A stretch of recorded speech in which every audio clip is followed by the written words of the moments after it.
بسم اللہ الرحمن الرحیم۔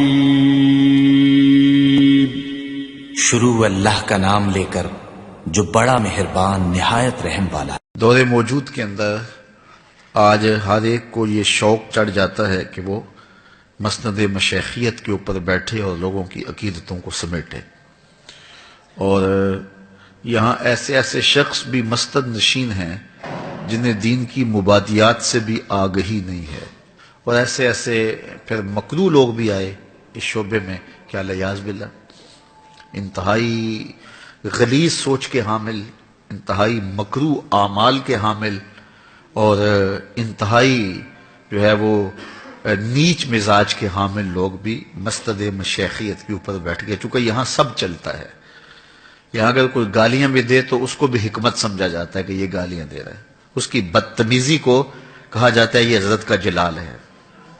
تو جبکہ اسلام نے تو ہمیں قیامت کے دن جب نامہ اعمال پہ عمل رکھے جائیں گے تو سب سے زیادہ وزن جس عمل کا ہوگا وہ حسن اخلاق کا ہوگا، شریعت ہمیں یہ بتاتی ہے، اور یہاں اس کو جلال کا نام دے کر کے اس کے لیے جواز قائم کر لیا جاتا ہے۔ پھر وہ گالیاں بھی بکے تو وہ گالیوں کے اندر بھی کہا جاتا ہے کہ ان میں بھی فیض ہے، گالیوں میں بھی فیض ہے۔ فیض تو قرآن میں ہے، فیض تو رسول اللہ کے فرمان میں ہے، فیض تو شریعت بیضا کی پابندی میں ہے، لیکن وہاں بھی گمان کر لیا اور اس پہ اعتقاد پختہ ہو گیا، اور پھر یہاں جو بھی ہے چلتا ہے۔ تو یہ ایک دردناک صورتحال ہے جس سے لوگ اللہ رسول سے دور ہو گئے۔ حضرت سیدنا غوث اعظم رضی اللہ تعالیٰ عنہ نے اس حوالے سے ایک ضابطہ دیا ہے، اور وہ 12 چیزوں پر مشتمل ہے۔ اس کو اس مختصر نشست میں مفصل بیان کرنا تو ممکن نہیں ہے، لیکن اختصاراً آپ کے سامنے میں رکھ سکتا ہوں۔ تو آپ نے کہا کہ مسند مشیخیت کے اوپر بیٹھنے والوں کو 12 صفات کا حامل ہونا ضروری ہے۔ اس میں سے کہا 2 صفتیں اس میں اللہ والی ہوں، ایک اللہ کی صفت ستار کا مظہر ہو، ایک اللہ کی صفت غفار کا مظہر ہو، پردہ پوش ہو، چغل خور نہ ہو۔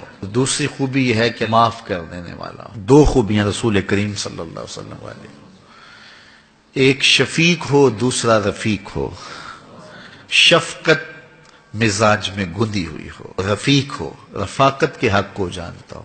2 خوبیاں اس میں حضرت سیدنا صدیق اکبر والی ہوں، ایک صادق ہو، دوسرا مصدق ہو، یعنی سچا ہو اور سچ کی تصدیق کرنے والا ہو۔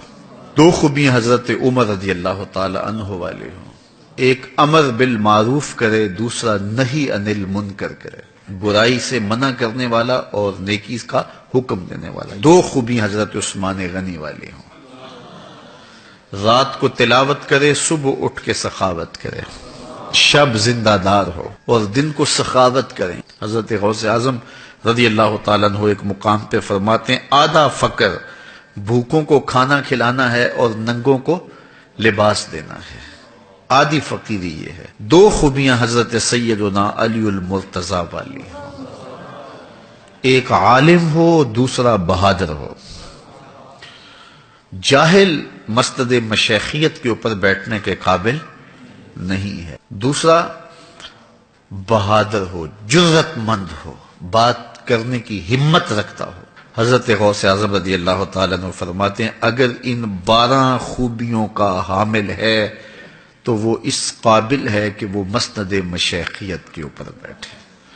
اب میں اور آپ دیکھیں کہ دور موجود کے اندر ایسے ایسے بدبخت لوگ ہیں، اور لوگ ان سے اپنی عقیدتیں وابستہ کیے ہوئے ہیں۔ یہ روز سوشل میڈیا پہ اور اخبارات میں اور مختلف ٹی وی چینلز پہ کوئی نہ کوئی جو ہے وہ کہانی ہمارے سامنے آتی ہے، اور لوگ پھر ہمیں فون کرتے ہیں جناب اس کے بارے میں کچھ بیان کیجئے۔ میں نے کہا ہم نے تو اللہ رسول کا بتلایا ہوا معیار دیا، ایمان اور تقوی، اور ہمارے بزرگوں نے پھر اس کو کھول کھول کے بیان کیا، اور حضرت غوث اعظم نے تو کتنی کشادگی کے ساتھ ایمان اور تقوی کی تشریحات کر دی ہیں۔ لوگوں کی عقیدتیں جب لوگوں سے وابستہ ہوتی ہیں تو اس میں جب اندھا پن آتا ہے تو اس نے بہت سارا جو ہے وہ نقصان کیا ہے۔ اس لیے جاگتی آنکھوں سے زندگی گزاریے گا، اور کسی شخص کو رہبر دل بنانا ہے تو پھر اتنی جلدی تو دل کا سودا نہیں کر دینا چاہیے، اس کو ہر طرح سے پرکھنا چاہیے اور غور و تدبر کرنا چاہیے۔ ایک پلاٹ خریدنا ہو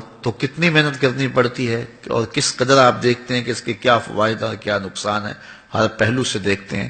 تو انسانی زندگی میں سب سے اہم چیز تو اس کا دل ہی ہے نا، تو دل کا سودا بس ایسے کسی کے کہنے پہ نہیں کر دینا، دل کا اطمینان اور اس میں وہ شرائط جو ہمارے مشائخ نے، ہمارے بزرگوں نے رکھی ہیں، بدرجہ اتم نہ صحیح لیکن اس کا عکس اور سایہ ضرور دکھائی دے۔ اللہ اپنا خاص کرم فضل ہم سب کے شامل حال فرمائے۔